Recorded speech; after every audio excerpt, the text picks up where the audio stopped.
पंजाब की अगर बात करें तो बीते 5 साल में पराली प्रबंधन की मशीन की खरीद के दौरान एक बड़ा घोटाला सामने आया है। पंजाब से जो खबर सामने आई है वो कोरोना वैक्सीन के कथित घोटाले से जुड़ी हुई। कांग्रेस पार्टी और घोटाले जैसे एक ही सिक्के के दो पहलू हैं।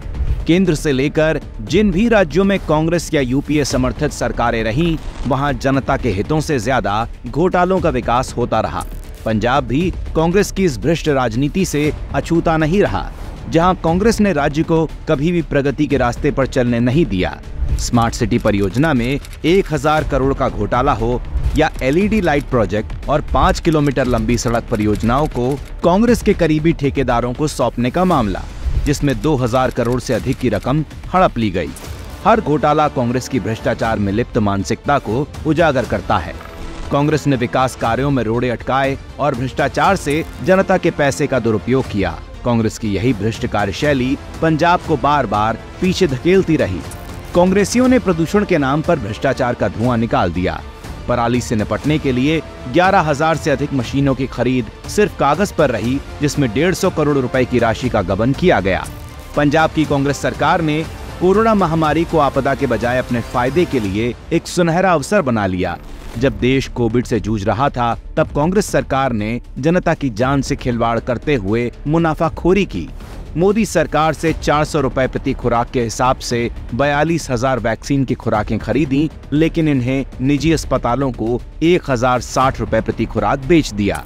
एक खुराक पर 3 गुना मुनाफा कमाने का शर्मनाक खेल खेला गया, जिससे साफ हो गया कि कांग्रेस सरकार को जनता की जान से ज्यादा अपने फायदे की चिंता थी।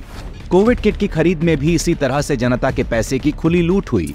महामारी के संकट के वक्त भी कांग्रेस ने भ्रष्टाचार को अपनी प्राथमिकता बना लिया। इतना ही नहीं, कांग्रेस की अंदरूनी भ्रष्ट राजनीति का एक और उदाहरण तब सामने आया जब पूर्व कांग्रेस विधायक सत्कार कौर और उनके पति जसमेल सिंह को आय से अधिक संपत्ति के मामले में गिरफ्तार किया गया। कांग्रेस के इस भ्रष्टाचार ने पंजाब को न सिर्फ आर्थिक रूप से कमजोर किया, बल्कि लोगों का विश्वास भी तोड़ा। पंजाब की अर्थव्यवस्था, जो कभी कृषि, विशेषकर गेहूं और चावल के उत्पादन के बल पर मजबूत मानी जाती थी, उसे कांग्रेस की अदूरदर्शिता और नीतिगत विफलताओं ने विकास के हर मोर्चे पर पीछे धकेल दिया। जहां अन्य राज्य औद्योगिक विकास में आगे बढ़ रहे थे, वहीं कांग्रेस के शासन में पंजाब औद्योगिक विकास से वंचित रह गया। बिजली उत्पादन में कमी और कांग्रेस की विफल नीतियों ने पंजाब को बार बार बिजली कटौती के संकट में डाल दिया, जिससे उद्योग और कृषि दोनों प्रभावित हुए। इसके विपरीत मोदी सरकार ने पंजाब में किसानों को एमएसपी में ऐतिहासिक बढ़ोतरी दी, जिससे खाद्यान्न उत्पादन में 35% का इजाफा हुआ। यही नहीं, पीएमईजीपी के तहत 836 करोड़ रुपए की केंद्रीय सहायता से लगभग 29,000 स्वरोजगार उद्यम सृजित किए गए, जिससे 2.31 लाख लोगों को रोजगार मिला। 1984 के सिख विरोधी दंगों के पीड़ितों को भी मोदी सरकार ने न्याय और सम्मान दिलाया। दंगा पीड़ित परिवारों को 5 लाख रुपए की अतिरिक्त सहायता देकर उन्हें आर्थिक सशक्तिकरण दिया गया। हिंसा के कारण पलायन करने वाले 1020 परिवारों को केंद्र प्रायोजित पुनर्वास योजना के तहत 2 लाख रुपए की सहायता प्रदान कर उनका पुनर्वास सुनिश्चित किया गया।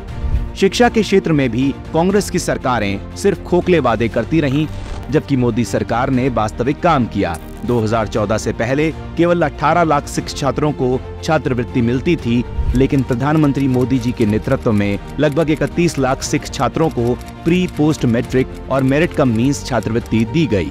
इसके अलावा पाकिस्तान और अफगानिस्तान से आए सिख शरणार्थियों को भारतीय नागरिकता देकर उन्हें जीवन की एक नई दिशा दी गई, जो कांग्रेस के शासन में मुमकिन नहीं हो पाया था। Whether he as a Sikh is going to be allowed to wear his turban in India,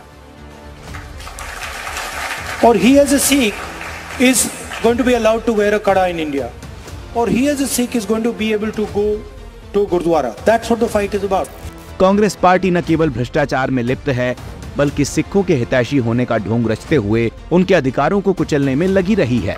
Rahul Gandhi की सिख विरोधी मानसिकता और उनके बेतुके बयान इस बात का ठोस प्रमाण है कि कांग्रेस केवल वोट बैंक की राजनीति करती है। राहुल गांधी अपने परिवार की सिख विरोधी विरासत को आगे बढ़ाते हुए एक बार फिर सिखों के नाम पर झूठे नैरेटिव फैलाकर देश में फूट डालने की कोशिश कर रहे हैं।